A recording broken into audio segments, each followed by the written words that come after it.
Ce qui se joue en Ukraine aujourd'hui n'est pas le sort de l'Ukraine, mais celui du monde. Ce pays n'est que le champ de bataille d'une guerre menée par l'empire financier de la City de Londres et de Wall Street, décidé à maintenir son hégémonie planétaire à n'importe quel prix, y compris d'un affrontement militaire si la Russie et la Chine ne se soumettent pas.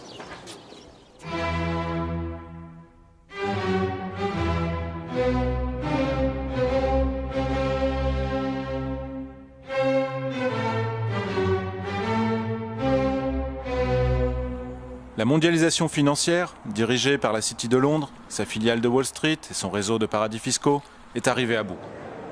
Depuis l'éclatement de la bulle en 2008, les États et les banques centrales payent le prix fort pour maintenir artificiellement en vie le système. Au point qu'à la prochaine crise financière, ils n'auront plus les moyens de renflouer les banques. Leur plan B est connu depuis 2013. C'est le bail-in en anglais, ou résolution bancaire dans les termes de la législation française et européenne. Ce mécanisme consiste à renflouer les banques avec l'argent qui se trouve dans les banques, comme à Chypre en février 2013, avec le pillage pur et simple des dépôts bancaires.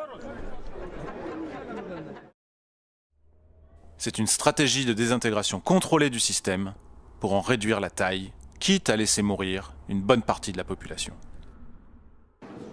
Des nations souveraines comme la Russie et la Chine, qui entendent se développer en toute indépendance, représentent donc une entrave à leur volonté de pillage absolu. C'est cela, le vrai moteur de la crise ukrainienne.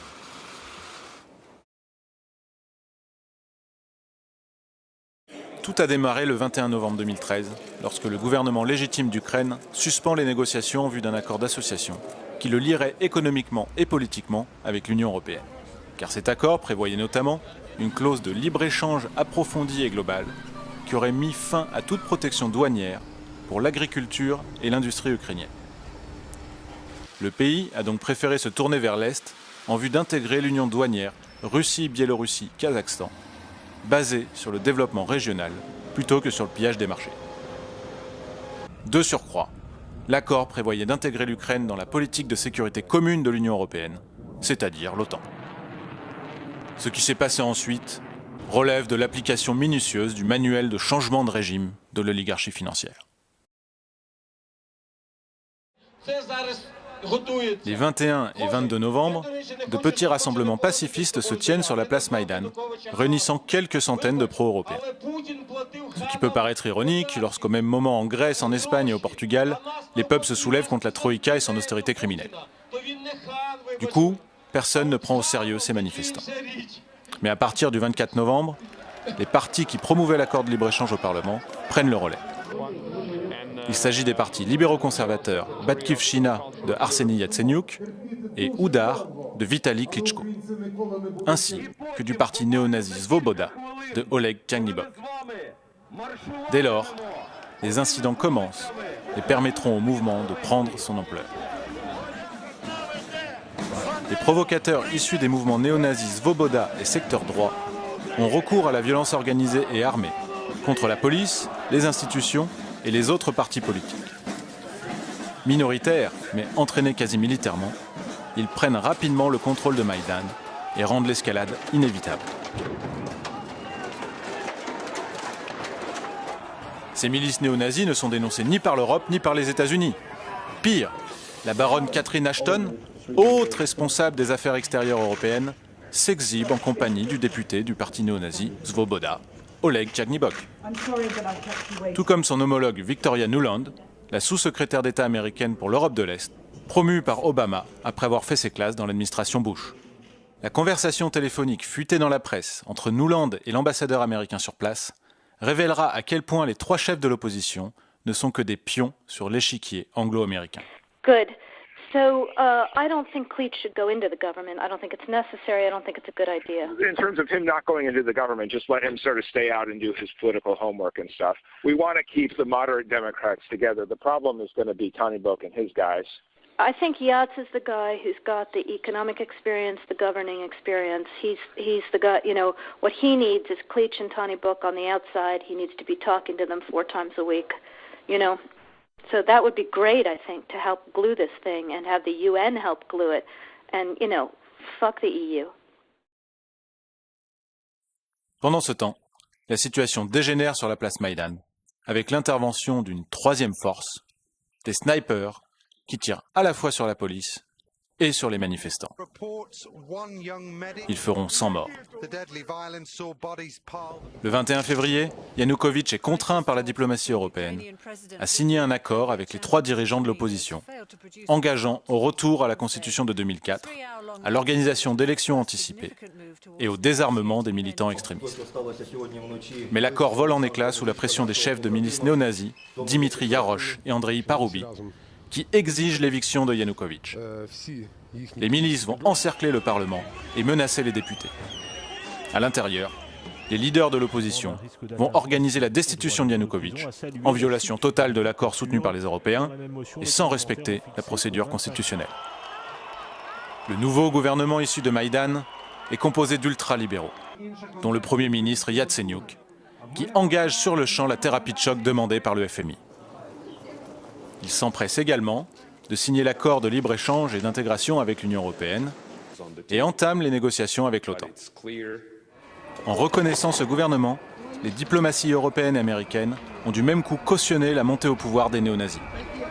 Ils ont en effet obtenu le poste de vice-premier ministre ainsi que 4 ministères, dont celui de l'éducation. Quant aux chefs des milices néo-nazis Yarosh et Paroubi, ils prennent la tête du Conseil national de défense et de sécurité. Leur première mesure sera de décréter l'abolition de la langue russe comme 2e langue officielle et d'interdire de diffusion les chaînes de télévision russes. Peut-on dès lors faire mine de s'étonner des conséquences ? Le climat de séparatisme et de chaos a été fabriqué et les Ukrainiens russophones ne peuvent que voir en ce nouveau gouvernement un danger immédiat pour leur vie. En violant sciemment le droit international, les Occidentaux ont ouvert la boîte de Pandore.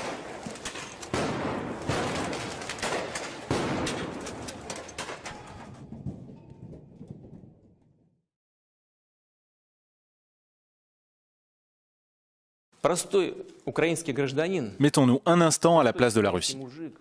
Peut-elle se permettre l'inaction face à ce rouleau compresseur ? La stratégie appliquée par l'oligarchie financière, dont l'OTAN et les États-Unis d'Obama sont le bras armé, est d'encercler les puissances montantes que sont la Russie et la Chine pour les contraindre à accepter leur tutelle. À l'ouest, le déploiement du bouclier antimissile menace l'indépendance russe puisqu'il neutraliserait une partie de son arsenal stratégique. À l'est, la politique de pivot asiatique d'Obama se traduit par le redéploiement de troupes, de porte-avions et de sous-marins nucléaires pour établir une capacité de première frappe contre la Chine. Cette politique mène le monde au seuil d'un affrontement nucléaire. En Ukraine comme en Syrie, en Iran ou autour des îles sino-japonaises, on joue avec le feu.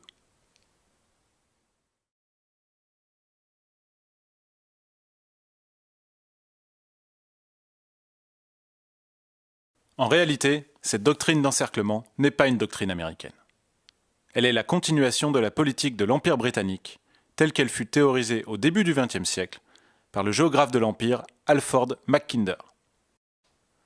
Proposée en 1905, cette doctrine Mackinder professe que le contrôle du Heartland continental, en empêchant son développement, assurera une suprématie maritime et commerciale à l'Empire britannique.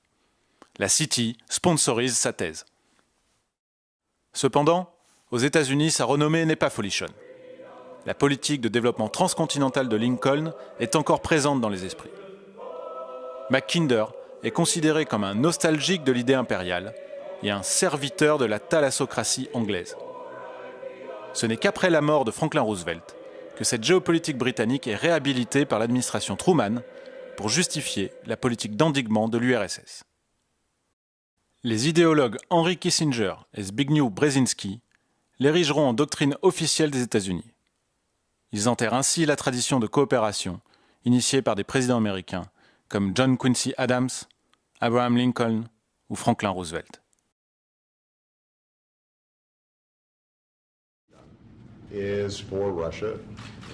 Aujourd'hui, Barack Obama, comme Bush avant lui, ne fait que soumettre son pays à cette politique impériale de pillage financier.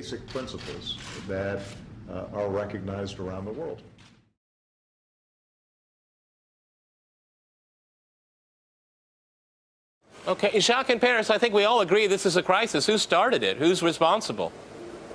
Well, what I have to say that it's not really about Crimea or Ukraine. It's about a world monetary system, a financial world monetary system, which is in a state of absolute collapse. And then you had on the Russian side people like Sergei Glaziev or Dmitry Rogozin, who both called for the de-offshorization, which means a return to Russia of investments in the tax havens. And it's precisely those two persons, Rogozin and Glaziev, that have been sanctioned by the American authorities. This confrontation, I think the only solution is to bring forth a development system involving both Western Europe and Eastern Europe in a community of development, which we call that Helga Sepp-LaRouche, my German ally and friend, called a Eurasian land bridge. Imaginons que la Russie, la Chine, les États-Unis et l'Europe travaillent ensemble à leur propre développement. Ce serait intolérable pour l'oligarchie de la City et Wall Street. Elle perdrait de fait sa place de force économique dominante dans un monde désormais tourné vers son avenir commun.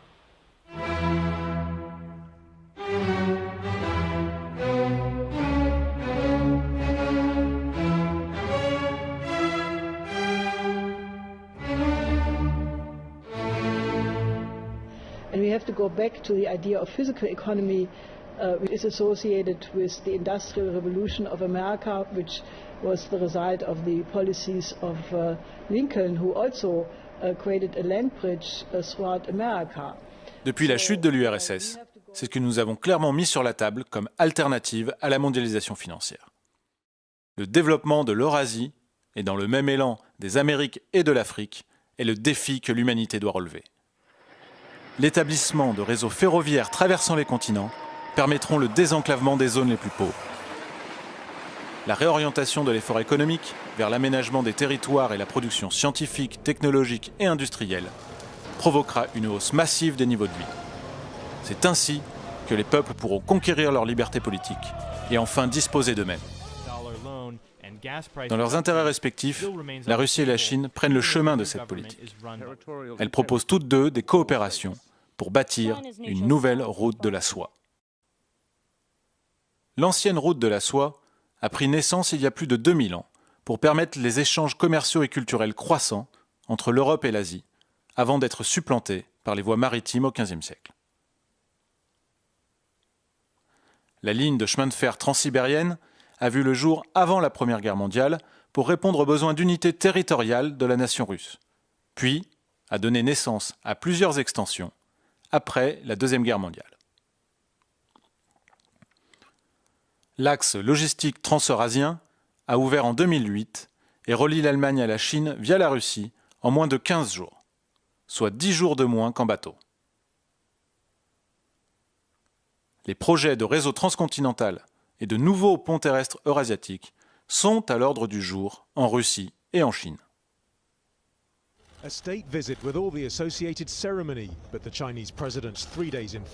Mais pour bâtir réellement la paix par le développement, les beaux discours et les business plans ne suffiront pas. On doit se débarrasser pour de bon de la finance criminelle.